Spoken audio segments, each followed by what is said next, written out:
الله من الشيطان الرجيم. بسم الله الرحمن الرحيم. الذي جعل لكم الأرض فراشا والسماء بناء وأنزل من السماء ماء فأخرج به من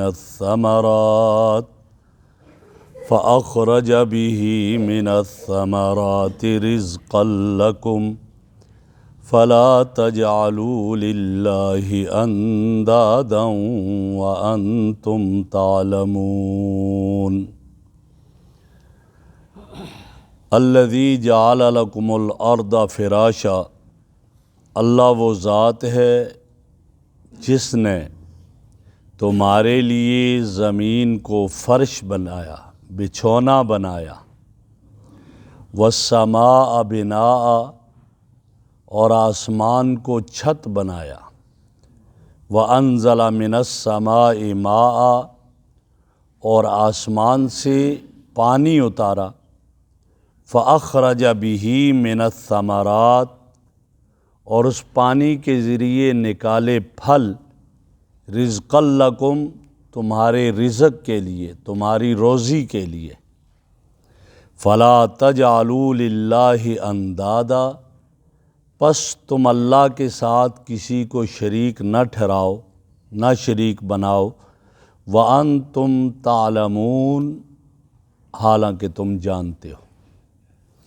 میرے محترم بزرگوں اور دوستو، اس سے پہلی والی آیت الذی خلقکم والذین من قبلکم یا ایھا الناس اعبدوا، اس میں جو گزرا تھا وہاں انعامات کا ذکر تھا، ان انعامات کا ذکر تھا کہ جن کا تعلق انسان کی ذات کے ساتھ تھا، انسان کی پیدائش، والدین کی پیدائش، ظاہر ہے والدین نہ ہو تو یہ کہاں سے پیدا ہوگا، تو وہ انعامات تھے جن کا تعلق انسان کی ذات کے ساتھ تھا۔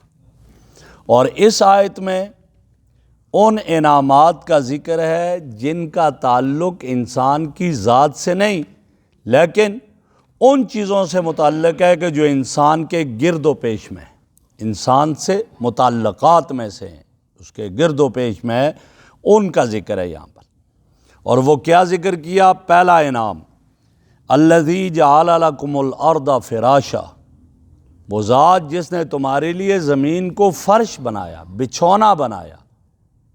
اب زمین لوہے کی طرح سخت بھی نہیں ہے کہ کوئی کام نہ کر سکے آدمی، زمین بالکل جو ہے وہ پانی کی طرح نرم بھی نہیں ہے کہ آدمی چل ہی نہ سکے، نہ، اس زمین کو ایسا بنایا کہ اس پر چلتا بھی ہے اور کئی سارے کام اس زمین سے لیتا ہے انسان، اور اس زمین سے اس کو بہت کچھ ملتا بھی ہے، حاصل کرتا ہے بہت کچھ۔ تو یہ زمین اس انسان کی خدمت کے لیے ہوئی۔ تو پہلا انعام یہ ہے، فرمایا اللہ نے تمہیں زمین جیسی نعمت عطا کی اور اس زمین سے تم بہت کچھ حاصل کر لیتے ہو، پانی جمع ہو جاتا ہے، اس سے فصلیں اگتی ہیں، تم سب کچھ کرتے ہو۔ فرمایا یہ وہ اللہ کی ذات ہے جس ذات نے تمہاری خدمت میں اس کو لگا دی۔ دوسرا انعام فرمایا والسماء بناء، آسمان کو چھت بنایا۔ کتنا خوبصورت آسمان بغیر ستونوں کے، اسی آسمان کے دامن میں چاند، اسی کے دامن میں ستارے، اسی کے دامن میں سورج، روشنی بھی لیتے ہو، تپش بھی لیتے ہو، اور سارا کچھ اس آسمان اور اس چھت کے نیچے چل بھی رہے ہو، مزے سے زندگی بسر کر رہے ہو۔ فرمایا یہ اللہ نے تمہارے لیے بنایا، یہ دوسرا انعام۔ اور تیسرا انعام وَأَنزَلَ مِنَ السَّمَاءِ مَاءً، اللہ نے آسمان سے بارش کو برسایا، بادلوں میں سے بارش کو برساتا ہے۔ أَأَنْتُمْ أَنزَلْتُمُوهُ أَمْ نَحْنُ الْمُنزِلُونَ، کیا تم اس کو اتارتے ہو یا ہم نے اتارا؟ بارش کی صورت میں آسمان سے آتا ہے پانی اور وہ زمین اپنے اندر جذب کر لیتی ہے، اور بعد میں زمین سے وہ فائدہ ہوتا ہے۔ کنویں کھودتے ہیں، بورنگ کرتے ہیں، یہ پانی آگے فصلوں کو لگایا جاتا ہے، یہ سارے کا سارا۔ یہ تین وہ انعامات ہیں کہ اللہ نے جن کا ذکر کیا، اس میں انسان کا کوئی عمل دخل نہیں، ذرا برابر بھی نہیں۔ انسان جب نہیں تھا پھر بھی آسمان تھا، انسان نہیں تھا پھر بھی زمین تھی، انسان نہیں تھا پھر بھی بارش برستی تھی۔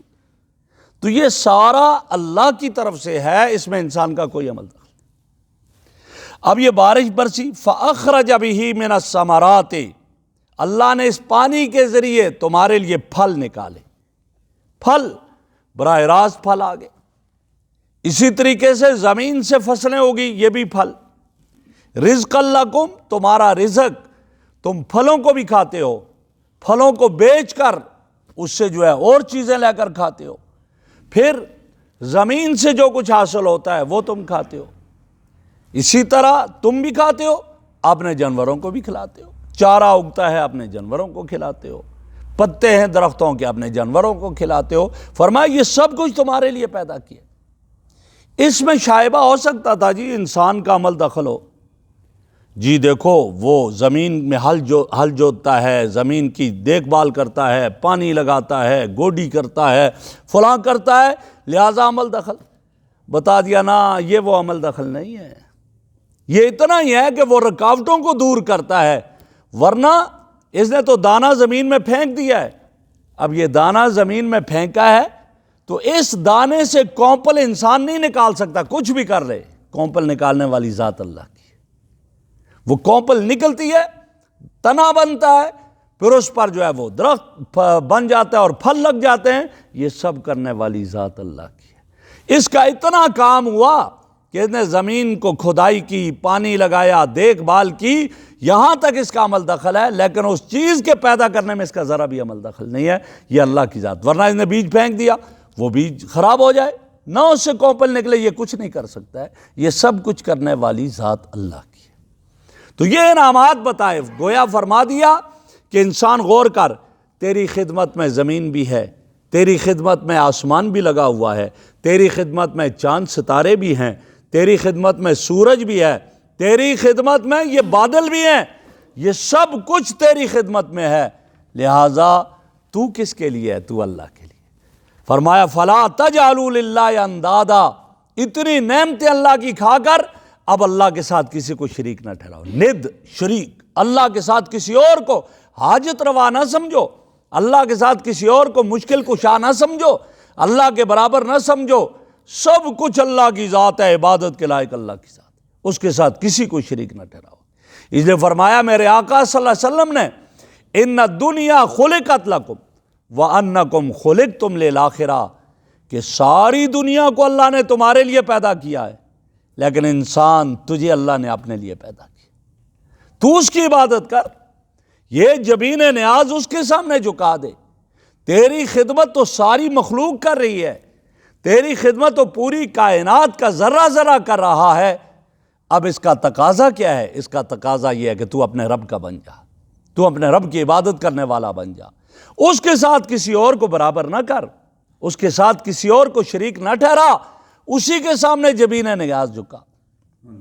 اسی لیے امیر شریعت سید عطا اللہ شاہ بخاری رحمہ اللہ ایک عجیب جملہ فرمایا کرتے تھے، فرمانے لگے کہ جب میں آقا دو عالم صلی اللہ علیہ وسلم کے چہرہ انور کو دیکھتا ہوں، پڑھتا ہوں، دل کہتا ہے ان کو سجدہ کر لوں، جب میں آقا کی زلفوں کا تذکرہ پڑھتا ہوں، دل کرتا ہے انہیں سجدہ کر لوں، جب میں آقا کی مبارک آنکھوں کا تذکرہ پڑھتا ہوں، دل کرتا ہے انہیں سجدہ کر لوں، لیکن پھر میں دیکھتا ہوں کہ رات کی تنہائی میں میرا آقا اپنی پیشانی کو زمین پر لگا کر کے جب سبحان ربی الاعلیٰ کہتے ہیں، ان زلفوں کو زمین پر بچھا کر کے، اس پیشانی کو زمین پر لگا کر کے جب خود سبحان ربی الاعلیٰ کہتے ہیں، تو پھر میرا دل کہتا ہے بخاری ان کو سجدہ نہ کر، اس کو کر جس کو یہ بھی سجدہ کر رہے ہیں۔ وہ اللہ کی ذات ہے، اللہ کے ساتھ کسی اور کو شریک نہ ٹھہرا، اس کی ذات، اس کی صفات میں کسی کو شریک ٹھہرانا یہ شرک ہے۔ اور ان اللہ لا یغفر ان یشرک بہ ویغفر ما دون ذلک لمن یشاء، اللہ مشرک کو معاف نہیں کریں گے، اس کے سوا جس کو چاہیں گے اللہ رب العزت معاف فرما دیں گے۔ تو فرما دیا فلا تجعلوا للہ اندادا، لہٰذا تم اللہ کے ساتھ کسی اور کو شریک نہ ٹھہراؤ، وانتم تعلمون، تم جانتے بھی ہو، دیکھ بھی رہے ہو، لہٰذا اس کے ساتھ کسی کو شریک نہ ٹھہرانا چاہیے۔ لہٰذا پتہ چلا کہ عبادت کے لائق ایک ہی ذات ہے اور وہ اللہ رب العزت کی ذات ہے، اسی سے مانگا جائے، اسی کی عبادت کی جائے اور اسی کو مشکلات میں پکارا جائے اور ہر حال میں اسی کو پکارا جائے۔ جب مشکل میں پکارو گے، آسانیوں میں پکارو گے، مشکل میں وہ تمہارے ساتھ آئے گا، تمہارے کام آئے گا۔ اس لیے کہا فاذکرونی اذکرکم، میرے بندے تو آسانی میں مجھے یاد کر، میں مشکل میں تجھے یاد کر لوں گا، تو پریشانیوں میں مجھے یاد کر، میں نعمتوں میں بھی تجھے یاد کروں گا، تجھے نہیں چھوڑوں گا۔ اللہ رب العزت ہمیں عمل کی توفیق عطا فرمائے۔